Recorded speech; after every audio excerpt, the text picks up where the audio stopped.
I'm Richard and I'm dying. And I thought I'd tell you my story.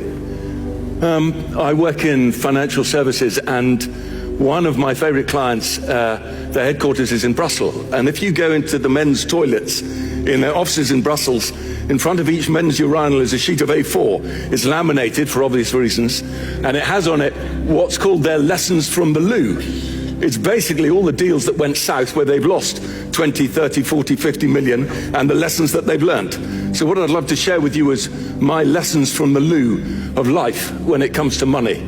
I became a Christian when I was 16. For the first half of my life, first 20 years, God called me to be a professional actor.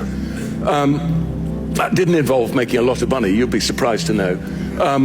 I was taught, give the first 10% to the church and the other 90% you can do with what you want. Actually, we couldn't afford orange juice, we couldn't afford biscuits, didn't amount to much.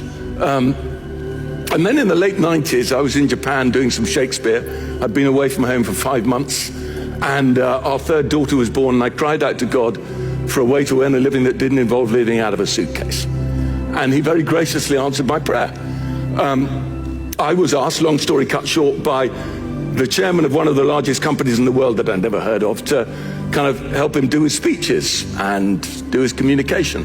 And that started a journey of what we and my team do for the last 25 years. Basically, we help people persuade other people to give them hundreds of millions of pounds.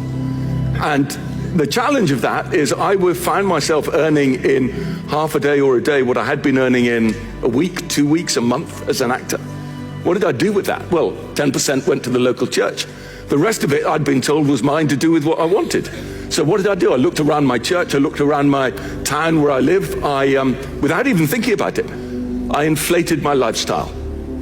What had been holidays in the UK became holidays abroad. What was wool became cashmere. The kids went to private school. We moved house every 5 years because we could, up and up and up the property ladder. And after a while, I felt a deep disquiet that was the right thing to do. And you know, Jesus tells the story about the farmer who has excess at the end of the year and builds barns. Can you remember the word that Jesus uses to describe that farmer? A fool. I was that fool. I came to the conclusion that I was a living embodiment of foolishness. Now, Jesus has some advice, actually, kind of at the back end of that story. He says, be rich towards God. But what did that actually look like? So I started to do some research, and what I found staggered me. If you take evangelical Christians in the world, 20% of them reside in the West, let's call it North America, Europe, the UK, and 80% reside in the rest of the world. So you've got the wealthy church and the poor church. The wealthy church, evangelical Christians in the West, guess every year what proportion of our income we give away. 2.5%. I came to the somewhat shocking conclusion that I was one of the greediest generations of evangelical Christians ever to inhabit planet Earth. We give our 2.5% to our local churches. On the whole, they spend roughly, statistically, 50% on buildings, 25% on a staff team, 10% on missions. Some of that goes abroad. Net, what does that mean? That means for every £100 that God gives to evangelical Christians in the West, 25p goes outside the West, 1/4%. And this didn't strike me as fair. So what was my responsibility to that? I didn't consider myself wealthy. I basically drove a Ford Mondeo estate. I had clients who earned 100 million a year. They were wealthy, I wasn't. And I did the research. Guess how much you have to earn to be in the top 1% of the wealthiest people on the planet? £30,000 a year. I was earning more than £30,000 a year. I was at the top of God's financial pyramid. If God wanted to fund his work around the world, I'd be the first person that he came to. So what did I do? I opened a stewardship account. We upped our giving percentage. And then the question was, well, who do we give to? So at the time, my local church was raising $4 million for a building refurbishment program. And I can remember saying to my vicar, I'm not sure if God had $4 million spare he'd invested in that. Now, leaving aside the extraordinary hypocrisy of me saying that, having moved from a perfectly fine 4-bedroom house to the 5-bedroom house that was my doer-upper. Leaving aside that hypocrisy, I still thought that was the right thing to say. So we did support our local church, but also we determined that most of it would go overseas, because that's where the huge opportunity for the gospel is, and that's where the massive needs are. So my clients are very smart investors, and one of their principles are invest in great people doing great things. So that's what I prayed for, great people doing great things. There was a girl in our church. She'd just come back from her gap year. She was 18 years old. She went to Romania, and in her gap year, she found 5- and 7-year-olds sleeping off the streets. So she started an orphanage in her gap year. She wanted money. There was money in our pot, in our stewardship pot. We supported her. Then my business partner took me to Uganda, to an orphanage there. I didn't want to go to Africa, frankly. The idea horrified me, but he dragged me there. He bribed me to go there. And what I found astonished me. I found couples who'd moved into the African bush. This was at the height of the AIDS crisis. Christian couples. And they built a house, and the house had 3 rooms. In the first room, they put 7 beds for the 7 orphan girls they adopted. In the second room, they put another 7 beds for the 7 orphan boys they adopted. In the third room is where they lived. And I suddenly had this epiphany. I'm not part of some irrelevant subculture of Christians in the UK believing weird stuff. I'm part of a global network of inspirational, extraordinary people doing amazing things. And they could do with my help. And I had enough money in the pot to help them. I can remember taking my daughter there, and we went on holiday to one of Uganda's national parks. It's beautiful. And when I was on holiday, I suddenly thought, I wonder if these kids have been on holiday in their own country. And I said to Sam, how much would it cost to actually take these 80 kids and their parents, community of 150 people, on holiday, probably the only holiday of their life, to one of their own national parks? And he gave me the number. Do you know what the number was? It was less than we would spend on a bog standard 2-week holiday in Europe for a family. And there was money in the pot. Jesus said something really interesting about money. He says, where your treasure is, there will your heart be. When I invested in that holiday, it gave me such joy, and it still does to this day. And the more I invested in his kingdom, the more joy I got, more than the joy of a new house, a foreign holiday, whatever it might be. And then somebody said, why don't you meet a man called Eric in Paris? We'll meet at a bistro. Never a hard thing to do, to have a meeting in a Parisian bistro.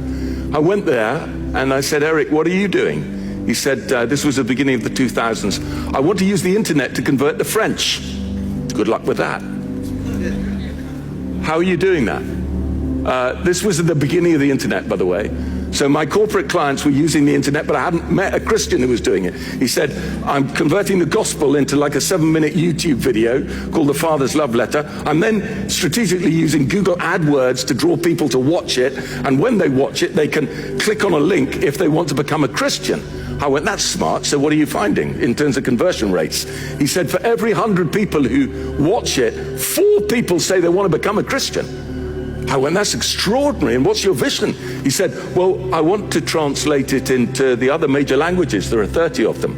English, Spanish, Farsi, Japanese, Chinese, etc., etc. I went, how much would that cost? He gave me a number. There was money in our pot for it. And I'll tell you, I came out of that meeting and I'll tell you how I felt. Imagine, it's about 20, 30 years ago, you're in Harvard. Next door to you is a strange man called Mark Zuckerberg. And he wanders in one day and he said, I'm going to start this thing. I've got a weird name for it, Facebook, but I need some cash. And if you give me some cash, I'll give you shares in the business. If you knew then what you know now, what would you sell in order to get shares, be the first investor in Facebook? I would sell everything and wander around in underpants for a year. I'd persuade my parents to sell their home, cash in their chips. That's what I felt like. My mind space moved from, oh, what's the minimum percentage I can get away with before God? And what is the most I can get for eternal treasure? Here's what I think. God pays us in, this is chocolate money. Can you see this? It's what you consume at Christmas. All the money we have this side of heaven is chocolate money. We can consume it, or when we invest it globally in what he's doing, locally, regionally, nationally, internationally, it becomes eternal treasure. And suddenly I was thinking, why should I spend 20 grand on a car when I can buy a old banger for 5 and invest 15 for eternity? Long story cut short, I'll take you to 2005. Our marriage collapsed. I was feeling awful. What was my first response to that? I'll buy myself a holiday home. That'll make me feel better. I like the sea, I like golf, I'll get somewhere there. And then a friend rang me up and said, don't be stupid, Richard, you're self-medicating your pain. There are better things to do with the money. And there were. There's a devotional I love called God Calling. 2 old ladies, about 100 years ago, anonymous. When they prayed, Jesus spoke to them and they wrote down what he said. And every January the 5th, I'd read this. This is what Jesus said to them about money. Don't be afraid of poverty. Let money flow freely. I will let it flow in, but you must let it flow out. I never send money to stagnate, only to those who pass it on. Keep nothing for yourself. Hoard nothing. Only have what you need and use. This is my law of discipleship. I wanted to be brave. I wanted to be braver. I wanted to be like that. I wanted to live without a safety net. So I stopped paying into my pension fund, and I set my lifestyle, and then I determined to give whatever the excess was away to invest it in the kingdom. I wanted to do that, but it was terrifying. Every January I'd feel the enemy say to me, Richard, because I'm self-employed, at the beginning of a year my diary's empty. Every January I'd feel the enemy say to me, you know this is the year you get found out. You know this is the year that nobody's going to ring you. And I'd felt Jesus saying to me, will you give me until Christmas, Richard? If you're on a park bench at Christmas, we can have a conversation. For 15 years, I was fearing that park bench, and I've got 15 of these paper diaries in my bedroom to prove that you cannot outgive God, that God meets your needs in every conceivable way. And that for me was really, really exciting to be part of that journey. And then I'll take you to 2014, Christmas Eve. I'm in a hospital in Watford, and a young man who looks like he's about 16, is actually a doctor, comes and kneels down, looks up into my eyes. That's never a good sign, is it? And he says, you've got cancer. We think you've got cancer. On January the 5th, I was with an oncologist and they confirmed it. My cancer was mesothelioma. It comes from asbestos. They reckon it comes from asbestos in old theatres, actually. And it's incurable. And they said, you've got about a year, 18 months to live. At that point, my son, who was in the meeting, had his laptop open. He said, Dad, I found it. I said, what have you found? He said, I found a mesothelioma joke. The oncologist was somewhat surprised. I said, okay, what's the joke? He said, how do you treat a patient with mesothelioma? As best as you can. Anyway, memorable moments. Since then, I've had chemotherapy, 2 big operations, 60 rounds of immunotherapy, 60 rounds of radiotherapy. A couple of months ago, they said the cancer's moved from the right lung to the left lung. It's stopped working, so we're going back to chemo. So I'm in the middle of chemo, so my brain's a fog and I have to sit down. And here's my thought. The closer I get to death, the more grateful I am. Because I'll tell you this, if somebody's got a servant heart, I've got the opposite. I've been awful at talking about my faith to other people. I've been dreadful at inviting people to Alpha or Christianity Explored or whatever it might be. But the fact that Jesus gave me an opportunity to invest some of the money that he's given me in the first place, I mean, don't you find it fairly hysterical that a rather stupid unemployed actor is employed to advise people to persuade other people to give them hundreds of millions of pounds? I find that ludicrous. But the chance to make a difference. We have a cancer club at church. It's not the most popular club, to be fair. I like it. We've lost a few, we've gained a few over the years.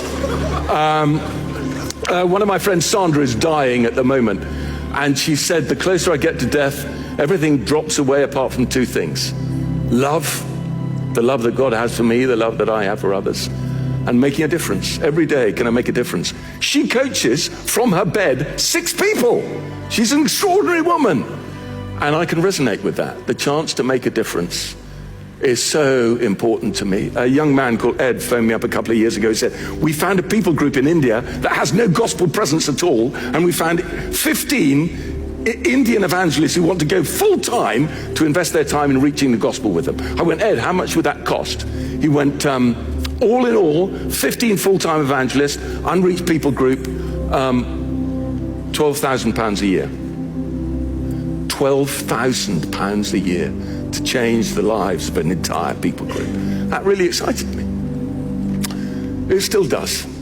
Let me end with 3 things I'd love to say to you. Do you know, if Western evangelicals gave not 2.5% but 10%, do you know how much more money would flood into the kingdom every year? I'll tell you, £100 billion. That's 100,000 million pounds. That's the same that Putin is pouring into the war in Ukraine. Imagine that as a power for good across the West, across the world. But I'm not asking you to be more generous for that reason. It's for purely selfish reasons. This side of heaven, I've known very few things that give more joy than being a part of what God is doing financially. And in eternity, actually, we get this treasure. What is this treasure? John Lennox, who many of you know is a maths professor at Oxford, lovely Christian man, and he's written a book on what to do when we invest our time and treasure and talent. And he uses the story that Jesus tells of the dodgy steward who used money to buy friends. And he says, when we invest our time and our treasure in what God is doing, we make friends. We make friends. I have friends all over the world by God's grace. And I'm so looking forward to getting to heaven, because we're going to sit down and I'm going to hear their stories. And the fact that I've been able to play some tiny, tiny, tiny minuscule part in their stories thrills me now, and I know will thrill me then. I hope that's part of my treasures. One of my great heroes in life is a man called George Muller. For those of you who don't know, George Muller was a Victorian German gentleman who God called to move to Bristol, and God called to look after orphans. And in the course of his life, he looked after 10,000 orphans. He's one of the founding fathers of orphan care in the UK. George Muller's life has 2 extraordinary elements to it. Number 1, he never asked anybody for money, and looking after 10,000 orphans costs a lot of money. The only person he asked was God. Every day he asked God, and God gave him £210 million at today's prices. Now, why could God trust him so much? I think the second thing that makes Muller extraordinary is, of the £210 million that God gave him, he gave away to other ministries all across the world 70 million. 1/3 he gave away. Do you know what Muller's legacy is? Because at some time he supported 200 missionaries in China. Muller's legacy isn't just what he's achieved in the UK, it's the growth of the Chinese church. Muller's legacy 150 years later is the 120 million Christians in China who were there because partly of what he funded. So my question to you is, are you not just serving your local communities and your churches, but are you serving the global church? Because Western money can make a huge difference. Let's take the 4 million that we spent on our refurb in our church. If you invested 1 million and you gave it to my friend Ed and a charity called 500K in India. India, you know, has 500,000 villages with no Christian presence at all. 1 million there would support 500 full-time evangelists for 3 years and lead to the planting of between 1,000 and 1,500 churches. If you put 1 million to work in Africa, where so many families live on less than $1 a day, and you gave it to a Christian charity called 5 Talents, you'd actually support 10,000 women, the poorest of the poor, to be able to read and write and count and save and earn their way out of poverty. If you invested 1 million in Bible translation, because we know without the Bible you can't evangelize, and there are still 2 billion people on the planet with no translation of Scripture in their heart language. If you invested just 1 million, you'd be able to translate the Bible for a people group of 20 million and make God's story accessible to them.